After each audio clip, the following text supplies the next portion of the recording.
नमस्कार। एस्ट्रोबोध में आप सबका स्वागत है। मैं सुमन कपूर ज्योतिषाचार्य एक नए टॉपिक के साथ प्रस्तुत हुई हूँ और आशा करती हूँ कि आपको ये टॉपिक पसंद आएगा। तो आज हम ये बात करते हैं कि सब लोग यही क्वेश्चन पूछते हैं कि आज का दिन हमारा कैसा रहेगा, हमें अच्छा रहेगा कि नहीं रहेगा, या हमारे व्यवसाय में आज फ़ायदा होगा कि नहीं, या हमारे माइंड की क्रिएटिविटी रहेगी कि नहीं, या हम किसी अच्छे काम में अपने आप को इन्वेस्ट कर पाएंगे कि नहीं। तो आज हम इसी विषय में चर्चा करेंगे।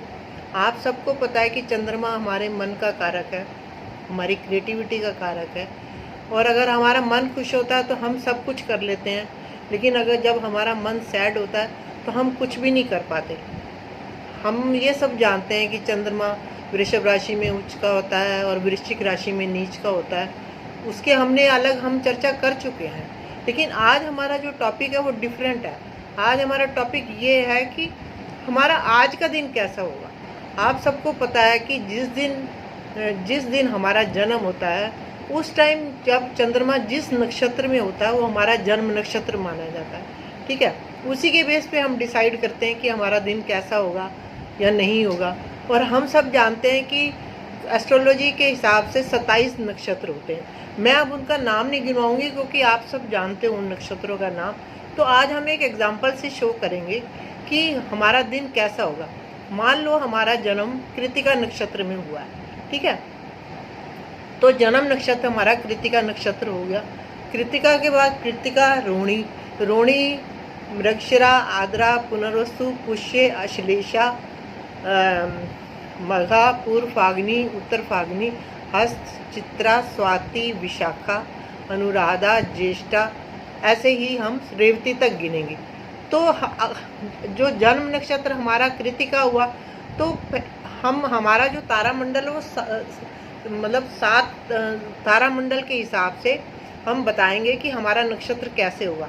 देखो, जन्म नक्षत्र हमारा होगा वो जन्म तारा माना जाता है। उसके बाद संपत आता है, उसके बाद विपत आता है, विपत के बाद फिर आता है शेम, शेम के बाद फिर आता है प्रतिहरी, प्रतिहरी के बाद हमारा आता है साधक, साधक के बाद हमारा आता है मित्र, फिर आता है अनुमित्र, ठीक है। इस प्रकार हमारा 9 का जो है ना नौ का एक सर्कल बन जाता है। तो अगर हम कृतिका नक्षत्र में हमारा पैदा हुआ तो हमारा जन्म नक्षत्र तो हुआ कृतिका, और संपत नक्षत्र हुआ रोहिणी, है ना, और विपत हुआ हमारा मृगशिरा, ठीक है। उसके बाद शेम हुआ हमारा आद्रा है, और अगर प्रतिहरी हुआ पुनर्वसु, ठीक है। उसके बाद प्रतिहरी के बाद हमारा साधक पुष्य हुआ, वध अश्लेषा हुआ, ठीक है, मित्र मघा हुआ, और अनुमित्र जो है ना हमारा पूर्व फागनी हुआ। तो अब हम ये देखेंगे कि हमने 9 का एक सेट बना लिया। तो जन्म तारा में कृतिका के हमारे इस 27 नक्षत्रों में 3 नक्षत्र आते हैं। कृतिका, कृतिका सूर्य का नक्षत्र होता है ना, कृतिका, उसके बाद उत्तर फागनी और उत्तराषाढ़ी, 3 ये जन्म नक्षत्र हुए। उसके बाद संपत में हमारे आ जाएंगे रोहिणी, और उसके बाद आ जाएगा हस्त श्रावण। तो जिस दिन हमारा चंद्रमा, गोचर का चंद्रमा, ट्रांजिट का चंद्रमा इन नक्षत्रों पे गोचर करेगा तो उस दिन हमारा बहुत अच्छा रहेगा। और जब हमारा जो चंद्रमा विपत के ऊपर चढ़ेगा, जो मृगशिरा, चित्रा और घनिष्ठा बताए हैं, उस दिन हमारा मन जो है ना खराब होगा, हमें लॉस भी हो सकता है, हमारा मन दुखी भी हो सकता है, ठीक है। तो हम अपने जन्म नक्षत्र के हिसाब से देखेंगे। और इसी प्रकार अगर हमारा जो चंद्रमा आद्रा पे रहता है, स्वाति पे रहता है, शतभिषा पे रहता है, उस दिन हमारा दिन अच्छा रहेगा। और इस हिसाब से अगर हमारा जन्म नक्षत्र पुनर्वसु पे रहता है, विशाखा पे रहता है, उत्तर भाद्रपद पे रहता है, तो हमारा खराब रहेगा। इस हिसाब से हम देखेंगे कि हमारा जन्म नक्षत्र किस में है, विपत किस में है, जन्म तारा कौन सा है, संपत कौन सा है, विपत कौन सा है। विपत के बाद फिर हमारा शेम आता है, शेम के बाद फिर हमारा प्रतिहरी आता है, फिर साधक आता है, फिर वध आता है, फिर मित्र आता है और अनुमित्र आता है। तो इस हिसाब से हम अपना दिन देखेंगे।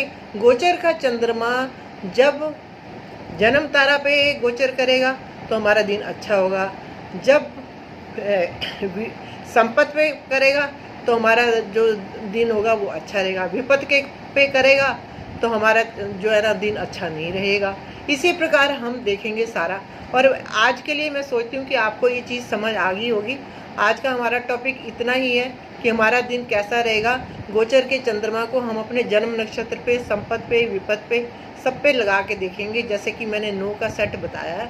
तो उसी हिसाब से हमारा देखेंगे कि हमारा दिन कैसा रहेगा और हमारा मन दुखी होगा कि नहीं। हमारा मन अगर विपत्ति पे आया है, हमारा चंद्रमा विपत्ति पे गोचर कर रहा है, तो उस दिन आप करके देखना, आप आजमा के देखना कि आपका मन बड़ा दुखी रहेगा, सैड रहेगा, लॉस होगा। और जब चंद्रमा हमारे संपत्ति पे आएगा तो आपको धन भी फायदा होगा। आप एक चीज़ इसको टेस्ट करके देखना कि जब आपका चंद्रमा संपत्ति पे रहेगा या शेम पे रहेगा या साधक पे रहेगा या मित्र पे रहेगा या अनुमित्र पे रहेगा, आपको फाइनेंशियली भी फायदा होगा। आपके घर में आपके रिश्तेदार आएंगे, सबसे आपके अच्छे विचार विमर्श होगा, लोगों से उठना बैठना होगा, रिलेशनशिप अच्छा रहेगा। लेकिन जब प्रत्येरी पे होगा और उसके बाद वध पे होगा हैं, या उसके बाद विपत्ति पे होगा, तो उस दिन आपका मन भी दुखी होगा, लॉस भी हो सकता है। आप एक कोने में बैठ जाएंगे कि भी आपका मन अच्छा नहीं है, या दुखी होंगे या डिप्रेशन में होंगे।